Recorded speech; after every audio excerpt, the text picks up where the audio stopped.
लाखों के पैकेज पर सॉफ्टवेयर कंपनी में काम करने वाला कोई इंजीनियर यदि ये कहे कि मैं देसी गाय पालना चाहता हूँ तो शायद आप हंसेंगे। कहाँ सॉफ्टवेयर इंजीनियर की नौकरी और कहाँ गोपालन। लेकिन यदि मन में सेवा भाव हो और कुछ अलग करने की लगन और मेहनत का जज्बा हो तो एक सॉफ्टवेयर इंजीनियर भी कुछ ही समय में 700 देसी गायों की डेयरी खड़ी कर सकता है।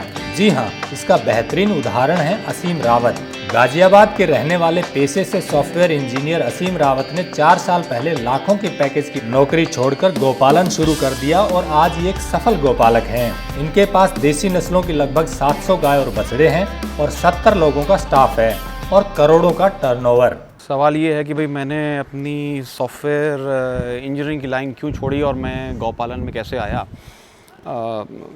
मेरे पास लगभग 14-15 साल का सॉफ्टवेयर एक्सपीरियंस है। तो जब तक मैं सॉफ्टवेयर इंडस्ट्री में रहा मैंने उसको एंजॉय किया, काफ़ी जगह मैं गया, बहुत कुछ करने का मौका मिला, बहुत अच्छे लोगों के साथ, बहुत इंटेलिजेंट लोगों के साथ काम करने का मौका मिला, उनसे भी बहुत सीखा।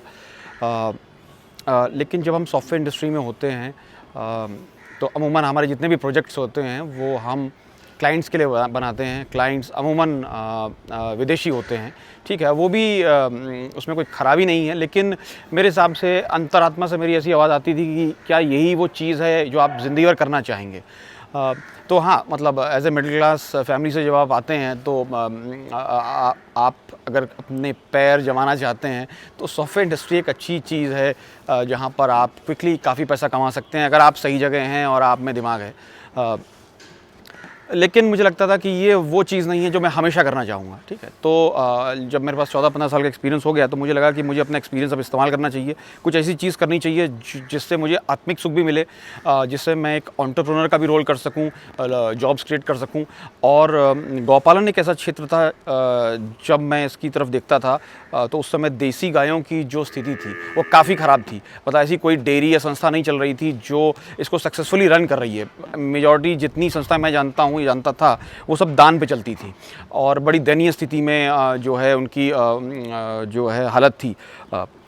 तो ये एक इंटरव्यू पे भी मैंने डिबेट देखा कि भाई गाय जो है, देसी गाय सिर्फ जो है दान का एक जो है एरिया है या फिर इसमें कुछ वाकई अर्थ भी है।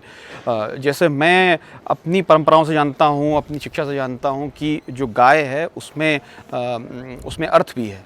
तो कहीं ना कहीं वो जो कनेक्ट था वो जो है मिसिंग था और वो मैं करना चाहता था। तो इसलिए मैंने सोचा कि ये एक ऐसा प्रोजेक्ट है जिसको देखकर मुझे लगा कि ये वाकई वो चीज़ है जो मैं करना चाहूँगा, अपनी पूरी ज़िंदगी इसमें मैं लगाना चाहूँगा।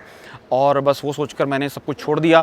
मैंने इस पर रिसर्च भी छोड़ने के बाद शुरू की। एक्चुअली वो भी काफ़ी स्ट्रगलिंग डेज रहे, लेकिन धीरे धीरे सब चीज़ें जुड़ती गईं और एक व्यक्ति से लेकर अब हम लगभग 70 ऑड पीपल एक साथ काम करते हैं। लोग हैं, स्टाफ 70 लोगों का है, लगभग 700 गाय हो चुकी हैं और जिसमें बूढ़ी गाय भी हैं, बछड़े भी हैं, दूध वाली गाय भी हैं और एक इकोसिस्टम बन गया है और सभी का खर्चा देसी गाय निकाल रही है।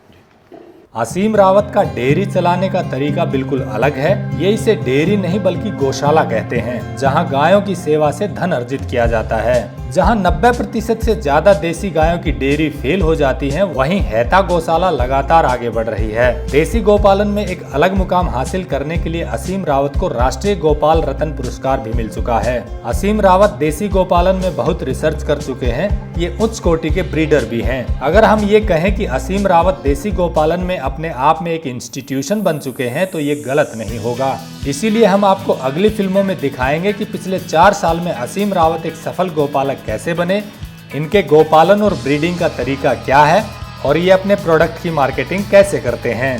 इस सीरीज की और फिल्में देखने के लिए टेक्निकल फार्मिंग चैनल को सब्सक्राइब जरूर करें और बेल आइकन भी दबा दें ताकि आगे आने वाली वीडियो की नोटिफिकेशन आपको मिलती रहे।